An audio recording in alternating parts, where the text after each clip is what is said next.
Hello everyone, শুভ সন্ধ্যা। সন্ধ্যাবেলাটা আমার ঘরটা পুরো জমজমাটি হয়ে উঠেছিল। হ্যাঁ, অবশ্যই তোমাদেরকে বলবো পুরো ভিডিওটা দেখতে থাকো। এই দিক থেকে একটা দিদি ভাই আমার জন্য কত পার্সেল পাঠিয়েছে, মানে তুতুনের জন্য, আমার জন্য, সবার জন্য।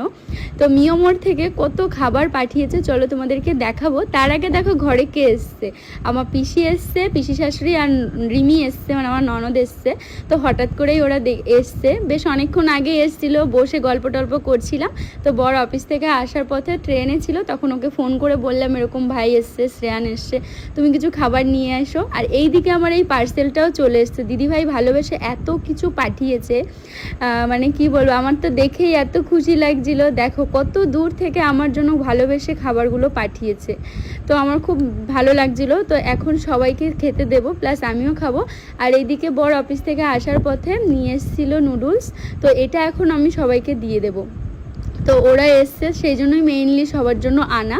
তো আমরাও খাবো সঙ্গে, এবং ভাই এবং শ্রেয়ান যারা যারা ছিল আর কি, সবাই মিলে আর কি খাওয়া দাওয়া করবো। তো হঠাৎ করে এসছে, মানে খুবই ভালো একটা সময় কাটিয়েছে। আর এইদিকে বাচ্চারাও দৌড়াদৌড়ি খেলাখেলি তো করছে, সেটা তো তোমরা দেখতেই পাচ্ছ। আর আমি প্লেটে করে এখন খাবার সাজিয়ে নিচ্ছি সবার জন্য। আমাদের এখানে নতুন একটা দোকান হয়েছে, এত সুন্দর বানায় এই নুডলসটা, সত্যি খেতে খুবই ভালো লাগে। তো তোমরা একবার ট্রাই করতে পারো, স্টেশনের কাছেই পলতা। তো যাই হোক, চলো প্লেটে প্লেটে করে সাজিয়ে নিই। তো এরকম করে হঠাৎ করে কেউ ঘরে এলে না খুব ভালো লাগে, যেহেতু সারাদিন ঘরে একা থাকি, একদম সময় কাটে না। তো বিকালবেলার দিকে যদি কেউ আসে, তো গল্প টল্প আড্ডা দেওয়া যায়, খুবই সুন্দর সময় কাটে। এই নাও।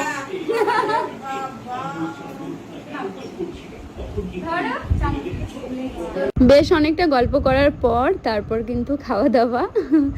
তো দিদিভাই যে খাবারগুলো পাঠিয়েছিল সেগুলো দিয়েছি, প্লাস খেয়েছি, খুবই ভালো ছিল। সন্ধ্যাটা যাই হোক এরকমভাবে কেটেছে, পুরোটাই তোমাদের সঙ্গে শেয়ার করলাম।